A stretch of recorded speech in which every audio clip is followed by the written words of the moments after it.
राजस्थान सरकार के द्वारा हमारे माननीय मुख्यमंत्री यशस्वी मुख्यमंत्री भजनलाल जी शर्मा व वित्त मंत्री दिया कुमारी जी का बहुत बहुत धन्यवाद करता हूँ, आभार व्यक्त करता हूँ कि उनके द्वारा मेरे विधानसभा क्षेत्र हनुमानगढ़ व हमारे ज़िले को इंदिरा गांधी नहर परियोजना के जीर्ण शीर्ण खालों के पुनर्निर्माण के लिए हनुमानगढ़ क्षेत्र के लिए 590 करोड़ रुपए की धनराशि राज्य सरकार द्वारा बजट घोषणा के लिए राज्य सरकार का धन्यवाद ज्ञापित करने के साथ साथ निवेदन करना चाहता हूं कि वर्तमान में इंदिरा गांधी नहर परियोजना व भाखड़ा के अंतर्गत नहर प्रणाली में गेहूं व सरसों की फसल पकाव के लिए पानी उपलब्ध नहीं है।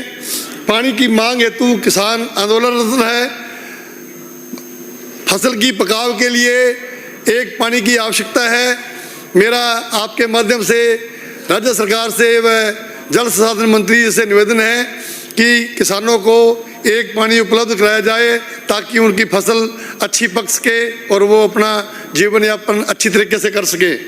सभापति महोदय, मैं आपके माध्यम से राज्य सरकार को अवगत कराना चाहता हूं कि हनुमानगढ़ जिला में प्रभावित होने वाली घग्गर डाइवर्सन चैनल सेमनाला में हर समय 1000 क्यूसेक से अधिक पानी चलता है और मानसून मौसम के दौरान सेमनाले में पानी की आवक 3000 से लेकर 8000 क्यूसेक होती है, जो सिंचाई हेतु उपयोग में नहीं लिया जाता है और मानसून के दौरान वर्षा का स्वच्छ जल बिना किसी उपयोग के व्यर्थ में बह जाता है, जबकि स्थानीय ग्रामीण क्षेत्र में ही कृषि योग्य रकबे में उक्त पानी का सिंचाई हेतु उपयोग किया जा सकता है। सेमनाले की 42 आरडी के नीचे साइफन से गुजरने वाली जीजीआर नहर जो 250 क्यूसेक की है, जो आगे एसएसडब्ल्यू 115 क्यूसेक और एचएमएच नहर 70 क्यूसेक नहरों से जुड़ती है। उक्त चैनल में सेमनाले का पानी लिफ्ट करके डाला जा सकता है, जिससे एसएसडब्ल्यू नहर का 39,454 हेक्टेयर के 12,472 हेक्टेयर व एचएमएच और एफडीजी नहरों के 5,000 हेक्टेयर से अधिक रकबे को सिंचाई हेतु अतिरिक्त पानी मिल सकेगा और कपास की खेती वाला रकबा धान की खेती योग्य बन जाएगा। इस योजना से 60 से अधिक राजस्व चक्कों और हजारों कृषकों को लाभ होगा। उक्त प्रस्तावित लिफ्ट की अनुमानित लागत 20 करोड़ रुपए है। मैं माननीय जल संसाधन मंत्री से निवेदन करूंगा कि इस वर्षा के पानी का सदुपयोग करने के लिए ये लिफ्ट कैनाल की मंजूरी शीघ्र देने का कष्ट करें।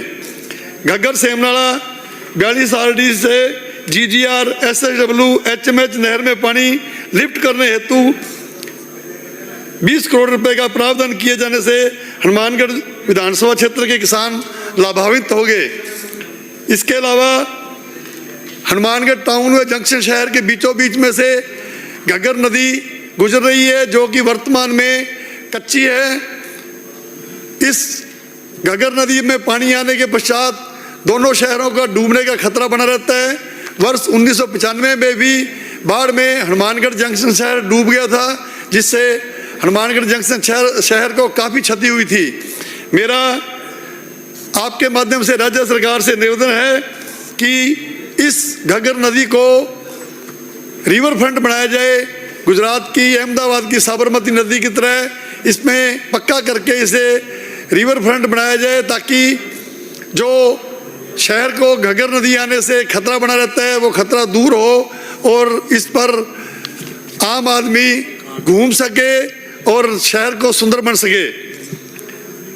माननीय प्रधानमंत्री नरेंद्र जी मोदी जी के द्वारा जेजेएम मिशन के तहत, जल जीवन मिशन के तहत नल से जल पहुंचाए जाने का ऐलान किया हुआ है, जो ढाणी ढाणी नल से जल पहुंचाने का प्रयास केंद्र सरकार व राज्य सरकार द्वारा किया जा रहा है। लेकिन ढाणियों में तो हम पानी पीने का उपलब्ध करा रहे हैं, लेकिन कृषि भूमि, जो कि शहरों में कृषि भूमि में बसे हुए हमारे नागरिक फ्लोराइड युक्त पानी पीने के लिए मजबूर हैं। वर्षों से करीब 15 वर्ष से पीएचडी विभाग के द्वारा एक कृषि कॉलोनियों के लिए पॉलिसी बनी हुई है जो कि बहुत ही जटिल प्रक्रिया में है। वो प्रक्रिया इस तरीके की है कि कबूतर के सिर पर पहले मोम रखो और वो मोम पिघल के उनकी आंखों में पड़ेगी, फिर कबूतर को पकड़ेंगे। इस प्रकार की ये जो योजना है वो पीएचडी विभाग की है कि पहले कॉलोनाइजर को प्रशासनिक स्वीकृति लेके, वित्तीय स्वीकृति लेके, जल के स्रोत का जितना उसमें कंज्यूम होगा उसका पैसा भरना पड़ेगा, जिसमें कि वर्षों लग जाते हैं। तो ये योजना के तहत कृषि भूमि के कॉलोनी के निवासियों को अच्छा पीएचडी विभाग का पानी उपलब्ध नहीं हो पा रहा है। तो मेरा आपके माध्यम से माननीय पीएचडी मंत्री से ये निवेदन है कि इस जटिल प्रक्रिया को सरल किया जाए ताकि हमारे जो शहरों में कृषि भूमि में बसे हुए हमारे नागरिक हैं वो पीएचडी विभाग का पानी पी सके।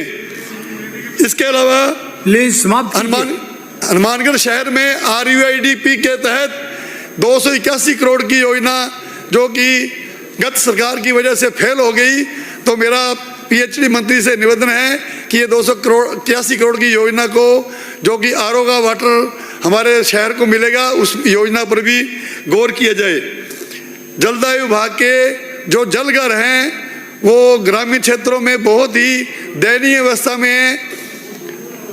डिग्गियों में पेड़ उगे पड़े हैं और सफाई का अभाव है, और जो मजदूर हमारे पानी चलाते हैं उनकी वेतन भी बहुत ज़्यादा कम है, मात्र 3-4 हज़ार रुपये में वो अपना कार्य कर रहे हैं। मेरा माननीय जलदाय मंत्री से ये निवेदन है कि उनकी ओर भी ध्यान दिया जाए ताकि वो अपने परिवारों का जीवन यापन अच्छे तरीके से कर सकें। माननीय सभापति महोदय, आपने मुझे मांग संख्या 41 से 42 पर बोलने का मौका दिया, आपका बहुत बहुत धन्यवाद। जय हिंद, जय भारत, जय श्री राम।